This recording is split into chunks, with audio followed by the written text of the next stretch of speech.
Cardano I got into, I sort of fell into, but I stayed because of two things. One, the vision of Cardano as a true, for true decentralization and social and environmental equity. These were the two things that I made me realize, this is not a scam. This is for real. This is truly trying to be something, a technology for good, in the something to is here to stay, and to make the world a better place through that.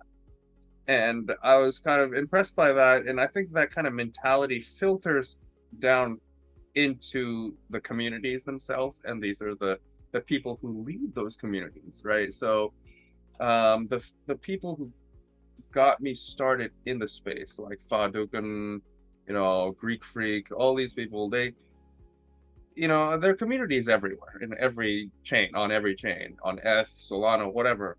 But there are different colors to it, right? Atmospheres to it, to those communities. And I think that's in part, the people who choose to be here choose to do so because of something, either subconsciously or consciously greater than just the degenning and PFP, like whatever, especially probably, I'm not sure how you got started, but like Aaron was telling me, Aaron has got in way before all of this, right? Early, he's an early adopter in the kind of the ICO kind of days. And so especially the old people who got in early are there because they believe in something else, right? Rather than just profit margins and doing weird stuff.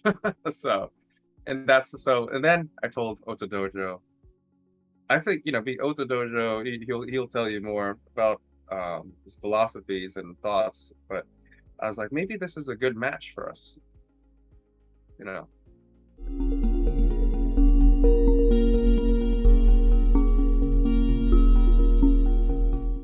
We grew up in New York City, and we both met at the karate dojo.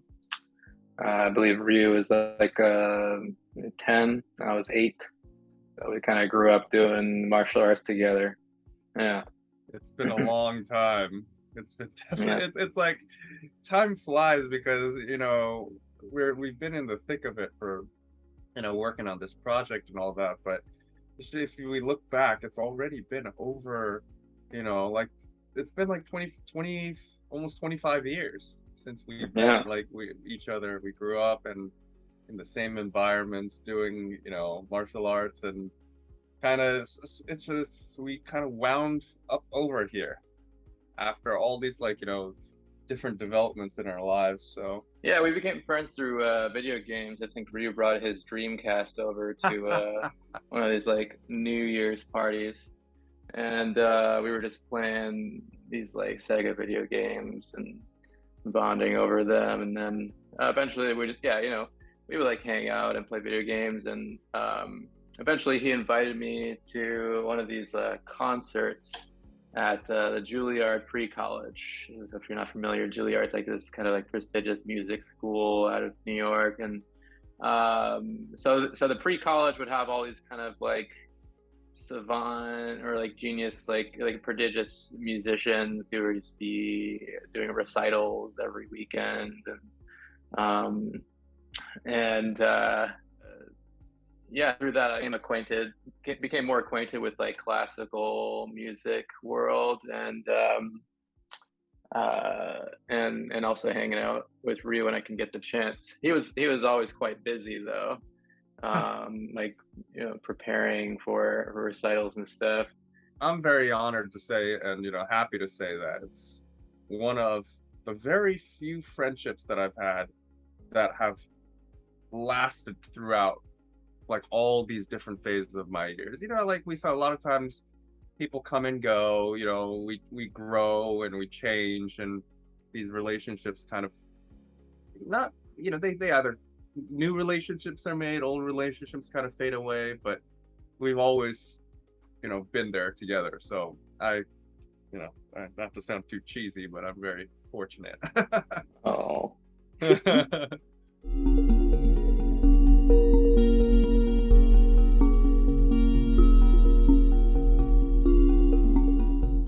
So, yeah, in terms of Cardano, I think I got into it maybe like, mid last year, around in the summer.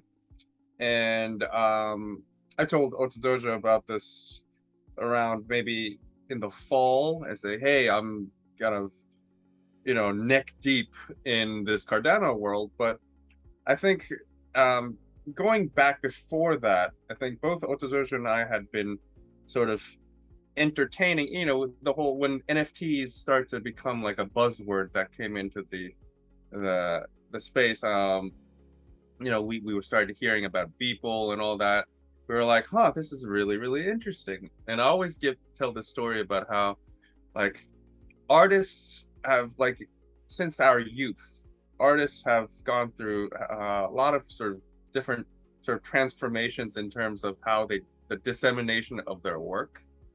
So like especially in the classical world, a lot of artists used to, make their living through selling records, right? So in the traditional form, like physical records, whether it's CDs or DVDs or even LPs, from back in the day.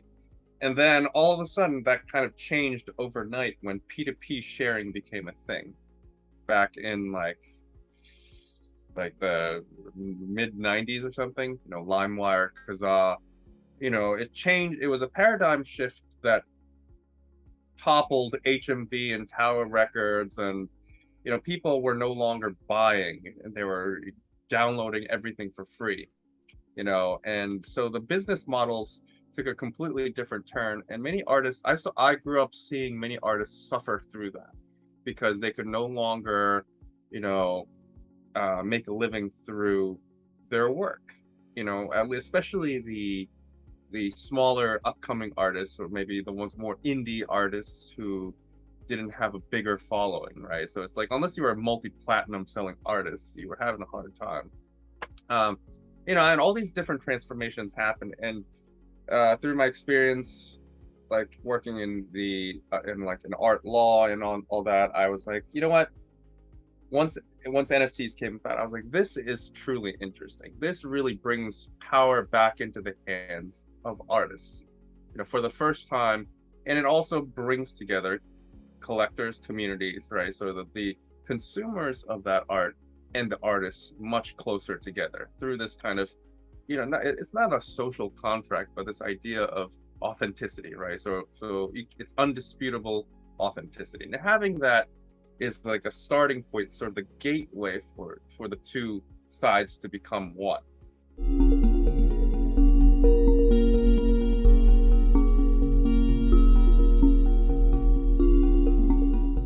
I was interested in doing audiovisual performances since I attended MUTEC, which is this audiovisual festival in Montreal that happens yearly. This year is actually the first time it happens. Since it's happened for the last 2 years because of the pandemic, and they use Touch Designer there. That's what got me into Touch Designer, and that's like definitely like that festival is like definitely one of my major inspirations for actually doing audiovisual stuff, because I saw like how immersive and interesting it could be. In addition to other festivals that I've attended in the past, like audiovisual, but those were more like projection based, like projections on like a dome with music, and yeah, like that's cool, like projections and music. But then what I saw at MUTEC was like, okay, there's like many ways you can do projections. There's like holographic scrims, and you can make like illusions with the projections, and then all these like LED technologies, motorized lights and whatnot. And that really piqued my interest back in, it was like 2019, for visuals, and then, or 2018, sorry. And then I started, I got a Touch Designer program, and then just started practicing little by little, making flyers, and for parties that I was throwing in Ithaca, New York. And then eventually I started doing, branch out, started doing more more art focused visuals.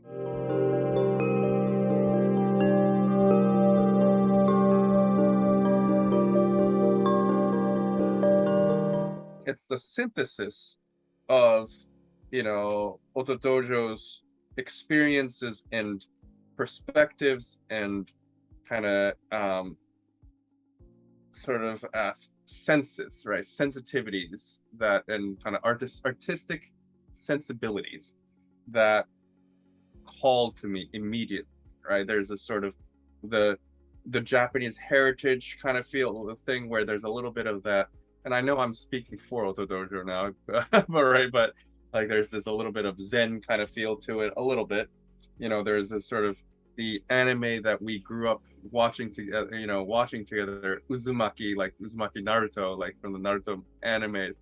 There's the sort of the shape of it, which is a little bit like a petri dish almost like. And Otodojo is a trained, chemist, so there's a little bit of that.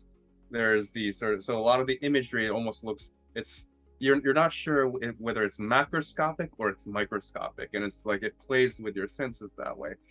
Otodojo's, he can tell you more about this, but his there's synesthesia, right, which is a word where it's like you see, you relate images or colors and sounds, and sort of these senses are linked together in the brain. I mean, I could go on and on, but like the musical sort of attention to detail and the kind of taking, it's luxurious. The sounds are luxurious and minimalist at the same time, and that's a very difficult balance to strike, where you're not just tacking on all these frills, but you're reducing it to elements that are carefully curated, right, and work together in a kind of in one holistic piece. Like I said, and I wasn't joking when I said this in the chat like a while ago. I said I there was a point where I considered, I don't want this to get out into the world so that I can have it all. There was a point, there really was a point where I said, this is getting a little too good. And I know I sound crazy here, but I was like, I want to be the main customer here. I want to have it all. But then I was like, no, this is honestly, this deserves to see the light of day, because otherwise I'm just going to just hoard it in my vault and nobody's going to ever see it. I'm just going to just be weird and gaze at it in my in the dark, and and just talk to it and speak. Yeah, eating cup ramen because you're broke, and then yeah, exactly. Yeah. Just stare at it and mumble gibberish at it, say I love you to it. It's not like we just made 144 pieces and they were all, that was it. There was thousands of iterations that went in, and actually there's some things that we have reserved for the future as well, right? There's some conceptual stuff, but some other things that didn't quite fit in this set, but may make appearance in the future. And so, of course, as a project, it's balancing sort of, compromise, quality, and all these things, together. It's a project management kind of task as well. But I think by and large, we came, the end product was something that we were very proud of, and we said, this is it. This makes sense. So.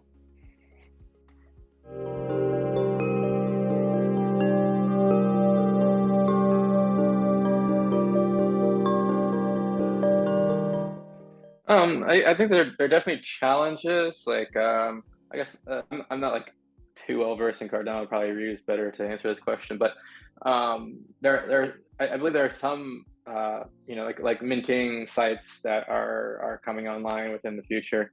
But like our minting process, like we were using FenceMaker's vending machine, and that was like all very smooth, and we didn't really have any issues there. But it does we depend on Fence's knowledge and expertise in that matter. So like if I'm like an independent artist without a team or anything, just coming to a blockchain trying to mint some NFTs, that could potentially be a problem. But I believe there are sites now, like is Yeah, it JPEG Store. JPEG Store? Yeah, JPEG Yeah, Store JPEG just came Store. out with their that functionality. So these challenges, Yeah. they're quickly being remedied. So yeah.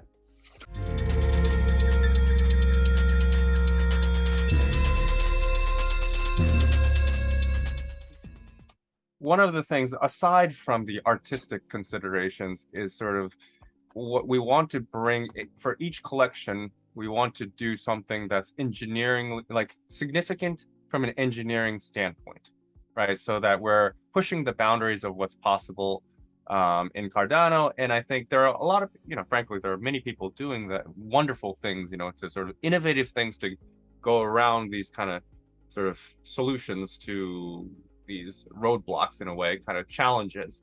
And so if you look at our metadata and like sort of the as Otodojo was saying, our frames per second, resolution, length, bit rate, all of that was, through like very sort of lots of experimentation until it's like, okay, this is feasible, right? So we found the sweet spot for this collection, right? And maybe perhaps, for the generative part, but for this collection, we decided, okay, this makes sense. This is uncompromising. This is the sweet spot. And so there's no collection out there right now on Cardano with this, that kind of combination, right, of quality, resolution. But there are other people like Otracore, the Otoka, or I guess that's the proper pronunciation. The artist from the Block Owls, I think he's doing like a thing where it's all JavaScript. So it's locally rendered, doesn't have to be, constrained to bad resolution. So that's also, these are all interesting, and the whole space is growing in that way. There are many innovators out there, and we want to be in the mix there. We're learning from each other projects as well. And who knows, down the line, we'll be doing some more crazy stuff.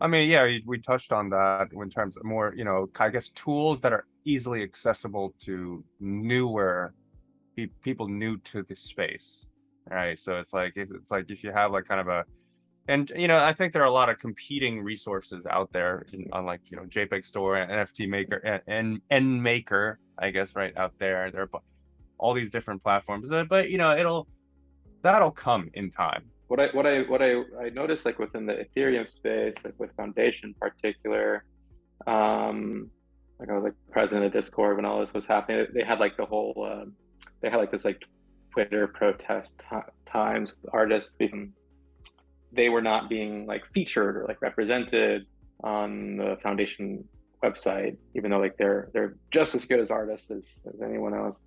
And it did seem like Foundation was basically picking and choosing like who would get the spotlight for whatever reason, and people were like vastly unhappy with that because it was not an unbiased approach towards featuring, and like people who were like selected to be in the spaces. And granted, like if it's a private enterprise, so they can do what they want, but they're claiming that it's like a public, it's something for the public to appreciate and take part in. But then their behavior is very much like they're just supporting the people they want to support. So I guess like democratizing that and having some sort of like unbiased like publications like actually like research and go through like the individual projects and then display them and curate them, I think is important to like kind of and that ultimately requires that's a full-time job, like having like an art magazine or something. But, I think that would be something that would like improve and more legitimize the space. Is like if you had like more like physical like concrete publications about a breadth of artwork, and that's based on like um, which is like pretty much what the art banker does in a way, right? Like in some cases, yeah. So yeah, I guess it's gradually improving.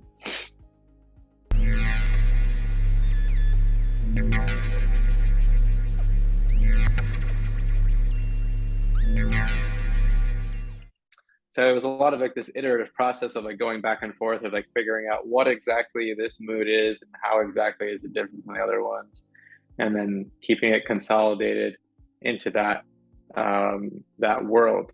And I found that I was making it a lot more difficult than it had to be by not just rendering the pieces and then going forward, you know. So that was just like one aspect. It was just like, okay, just try to make a final product, and then go, and then if that doesn't work out, then go back and try again, rather than try to like make the draft product for everything and then try to make, you know. So it's like go through the full process initially. It was kind of like the lesson I learned from that.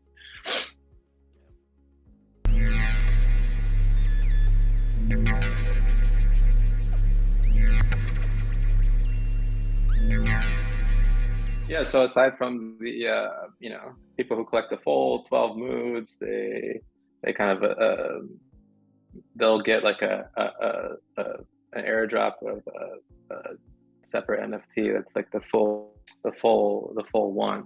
And they're with every collector, they're automatically like able to go to one of my future concerts for free. So they're like guest listed for those. There are prints, so we're going to be rolling out prints hopefully within the next month or so. Just got to get my act together. That I want to have tied with augmented reality, and so people will be able to like animate the print with their phone, and yeah, I'm not sure if I'm missing anything, any other utility, Ryu. Well, there's you teased a new mood for a future before, and I loved that idea. Yeah. And Sekai, like the world mood, and the water mood, it's like the ocean floor mood. And we have an ocean floor mood coming. Yeah. So my hope was that like we partitioned out 1% of our sales for charity. Like my hope was to give this out to coral reef restoration initiatives. Ideally, like have like more projects in the future that give like a higher percentage.